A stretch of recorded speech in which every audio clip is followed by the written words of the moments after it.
آگے چل کے ایک اور بات بھی قابل توجہ ہے حضرت یوسف علیہ السلام کے قصے میں، اور وہ یہ ہے کہ حضرت یعقوب علیہ السلام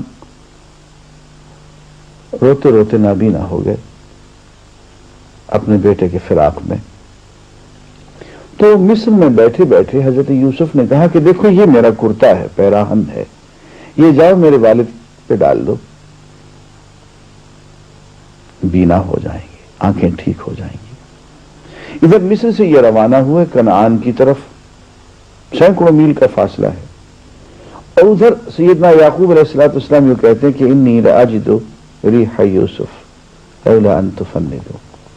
یار تم کہو گے کہ بوڑھا بہک گیا، لیکن آج مجھے یوسف کی خوشبو آ رہی ہے.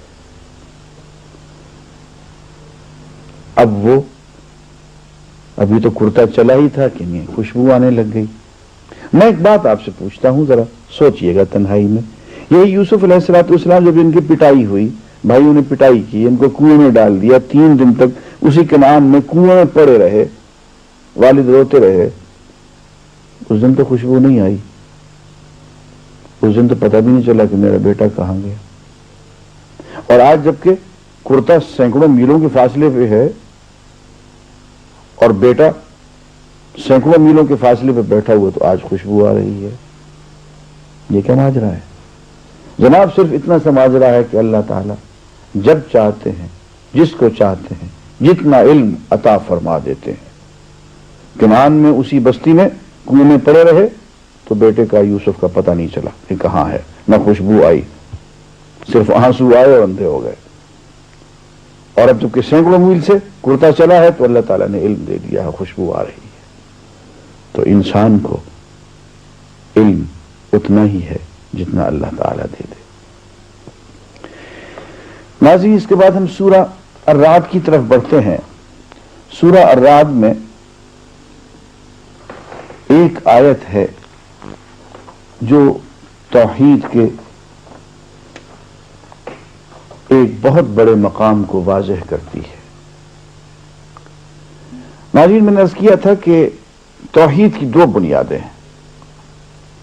ایک یہ کہ اللہ کے سوا کسی کی عبادت نہ کی جائے، دوسرے یہ کہ اللہ کے سوا کسی سے مانگا نہ جائے. یہی بات ہم اپنی نماز کی ہر رکعت میں سورہ فاتحہ میں کہتے ہیں ایاک نعبد، جی آپ کی اور صرف آپ کی ہم عبادت کرتے ہیں، وایاک نستعین، آپ سے اور صرف آپ سے ہم مانگتے ہیں، کسی اور کے سامنے ہاتھ نہیں پھیلاتے. ہر نماز میں ہم یہ قول و قرار کرتے ہیں. اس بات کو قرآن مجید نے ایک خوبصورت مثال کے ساتھ واضح کیا ہے، اور میرا خیال ہے کہ شاید اس سے زیادہ خوبصورت مثال ممکن نہیں ہے. یہ قرآن کے اعجاز میں سے ہے. آیت کریمہ یوں ہے، سورہ الرعد اور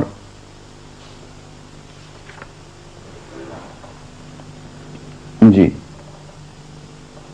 لہو دعوت الحق، آیت نمبر 14.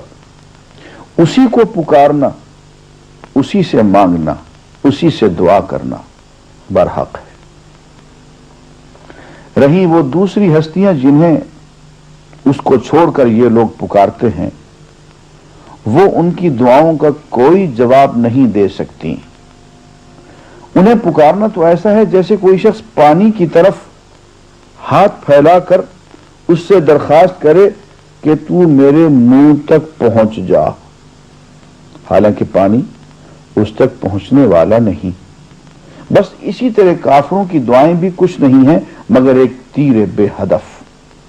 وہ تو اللہ ہی ہے جس کو زمین و آسمان کی ہر چیز طوعاً و کرہاً سجدہ کر رہی ہے، اور سب چیزوں کے سائے صبح و شام اس کے آگے جھکتے ہیں. پانی کی مثال دی. کوئی بیوقوف آدمی پانی کو دور سے پکارے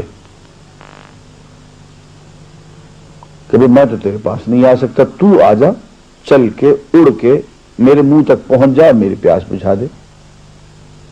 میں پہلی بات تو یہ ہے کہ پانی میں اتنی صلاحیت نہیں ہے کہ تیری بات سنے. اس کے بعد اس میں اتنی قوت نہیں ہے کہ وہ وہاں سے چلے اڑے اور تمہارے منہ تک پہنچے. بالکل یہی کیفیت ہے غیر اللہ کو پکارنا. ایسا ہی ہے جیسا کہ پانی کو پکار رہے ہو.